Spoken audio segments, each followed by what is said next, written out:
இவன் இப்படி சொல்கிறான், அவன் அப்படி சொல்கிறான், அவன் இப்படி பண்ணுறான்னு சொல்லி நம்ம மற்றவங்க நம்மளை கிரிட்டிசைஸ் பண்ணுறதையே நம்ம பெருசாக எடுத்து பேசிக்கிட்டு இருந்தால் நம்முடைய பவுண்டரி ஆசீர்வதிக்கப்படாது.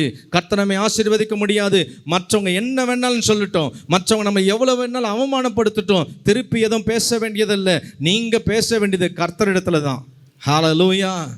அப்படி இருந்த யாபேசை தான் கர்த்தர் அவன் சகோதரர்கள் மத்தியில் எப்படி மாற்றினார்? கனமுள்ளவனாய் மாற்றினார். From sorrow to Joy. இன்றைக்கு கர்த்தர் உங்கள் எல்லையை விஸ்தாரமாக்குறதுனால இனி உங்களுக்கு துக்கம் இல்லை, உங்களுக்கு சந்தோஷத்தை கர்த்தர் கொடுக்கிறார். ஹல்லேலூயா.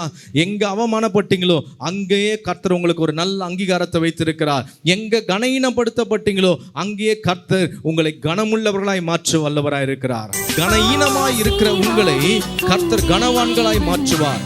அவமானம் அடைந்திருக்கிற உங்களுக்கு கர்த்தர் அங்கீகாரத்தை கொடுப்பார்.